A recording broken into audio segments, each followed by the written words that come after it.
जय श्री कृष्ण। जियो गीता महोत्सव के पावन अवसर पर सम्मानित मंच से बोलने का अवसर मुझे मिला है। मैं बहुत गर्व अनुभव कर रही हूँ। जियो गीता मेरे विचार से एक अनुपम अद्वितीय अभियान है, जिसके माध्यम से समाज के हर वर्ग, आयु, श्रेणी, व्यवसाय को भगवत गीता के संदेश के साथ जोड़कर उसके जीने का आह्वान है, जो कि अपने आप में बहुत महत्वपूर्ण है। हर समाज, चाहे वो भारत का हो या विदेश का, तनाव, चिंता, दुर्व्यसनों के दबावों से जूझ रहा है। शांति से, सम्मानपूर्वक, सात्विक ढंग से जीने की इच्छा रखता है।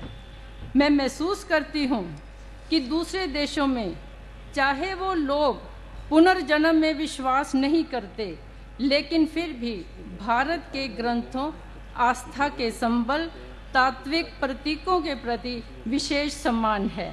कर्म के सिद्धांत को, कर्म की फिलॉसफी पर उनका विश्वास है। कर्म करें।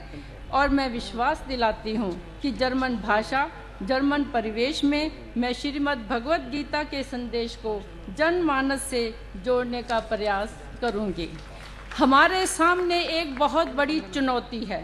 हमारी युवा पीढ़ी, नई पीढ़ी ये मानने लगी है कि यदि हम धर्म ग्रंथों के पढ़ने पढ़ाने में ही लग गए तो दुनिया से पीछे रह जाएंगे, पिछड़ जाएंगे।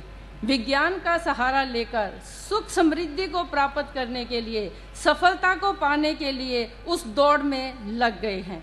हम सब का ये फर्ज बनता है, हम मिलकर जियो गीता के माध्यम से युवा पीढ़ी को अपने ग्रंथों पर, गीता ज्ञान पर गर्व करना सिखाएं। गीता का संदेश निकम्मेपन का संदेश नहीं है, कर्म का संदेश है। जहाँ श्री कृष्ण हैं, योगेश्वर श्री कृष्ण, जहाँ धनुर्धारी अर्जुन है, वहाँ पर सफलता निश्चित है। यत्र योगेश्वर श्री कृष्णो यत्र पार्थो धनुर्धरा तत्र श्री विरजो भूति ध्रुवा नीतिर्मतिर्मम। अपनी माँ के मुख से गीता के ये श्लोक बचपन से हम सुनते आए हैं।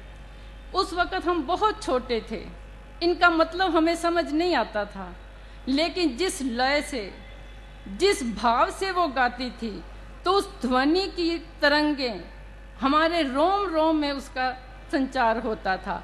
और आज भी वही तरंगें, वही भाव, वही ध्वनि हमारे कानों में गूंजती रहती है। और क्या सौभाग्य है, हमें गुरु मनीषी जी मिले, गीता मनीषी जी।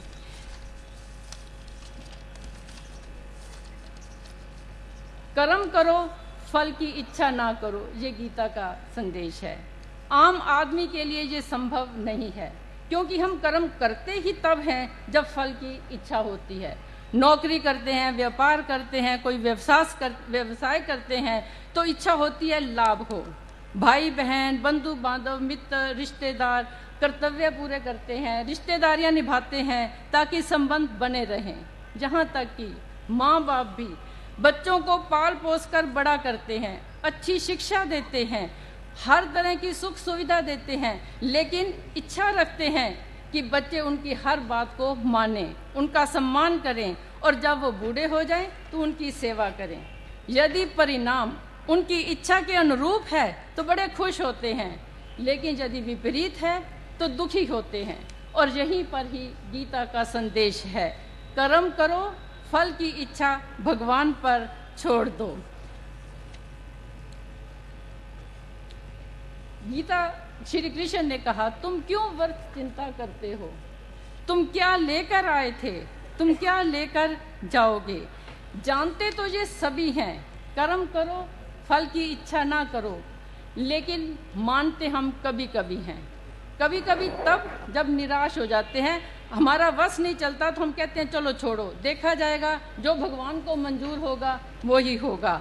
लेकिन जिस दिन हमने इस चीज़ को पूरे दिल से, पूरी तरह से मान लिया, उसी दिन से हमारी सारी समस्याओं का समाधान हो जाएगा, हमारी सारी मुसीबतों से हमें मुक्ति मिल जाएगी। और ये मेरा पर्सनल एक्सपीरियंस है। मैं इसे अपना सौभाग्य मानती हूँ कि गुरु ज्ञानानंद जी की कृपा से जियो गीता के साथ जुड़कर बचपन में घुट्टी के रूप में मिले संस्कारों को विदेश की मिट्टी में रोपने का मुझे अवसर मिला है। मेरी परमपिता परमात्मा से ये प्रार्थना है कि हमें शक्ति दे, सामर्थ्य दे कि हम सब मिलकर जियो गीता के संदेश को समर्पित भाव से निडर होकर फैलाने में योगदान दे सकें। जय श्री कृष्ण।